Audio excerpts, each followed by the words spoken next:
আসসালামু আলাইকুম প্রিয় দর্শক, আপনি কি জানেন এমন একটি রাত আছে যা হাজার মাসের চেয়ে উত্তম? এই মহিমান্বিত রাতটির নাম শবে কদর।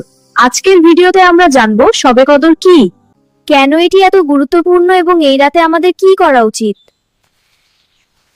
তাহলে শুনুন, শবে কদর হলো সেই রাত যেদিন প্রথমবার মানবজাতির জন্য কুরআন নাজিল হয়। এই রাত সম্পর্কে আল্লাহ তাআলা সূরা আল কদরে বলেছেন, লাইলাতুল কদরি খায়রুম মিন আলফি শাহর।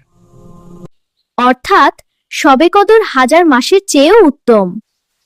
মানে এই রাতে করা একটি ইবাদতের সওয়াব ৮৩ বছরের ইবাদতের চেয়েও বেশি হতে পারে। কখন শবে কদর হয়? রাসূলুল্লাহ সাল্লাল্লাহু আলাইহি ওয়াসাল্লাম বলেছেন, রমজানের শেষ দশকে। শেষ দশক অর্থাৎ রমজানের শেষের 10 দিন বেজোর রাতগুলোতে শবে কদর খুঁজতে, যেমন 21, 23, 25, 27 এবং 29 রমজানের রাত। তাই এই সময়ে আমরা বেশি বেশি আল্লাহর ইবাদত করব। এখন আসো এই রাতে কি ঘটে, তাহলে শোনো। এই রাতে অসংখ্য ফেরেশতা পৃথিবীতে অবতরণ করেন।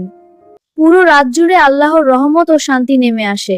ফজরের আগ পর্যন্ত এই রাত বরকত ও রহমতে ভরে থাকে। এখন আসো, এই রাতে কি আমল করা উচিত?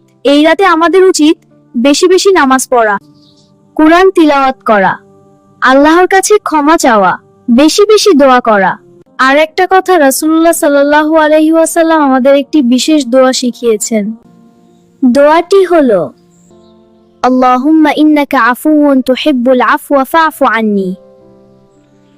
হে আল্লাহ, আপনি ক্ষমাশীল এবং ক্ষমা করতে ভালোবাসেন, তাই আমাকে ক্ষমা করে দিন।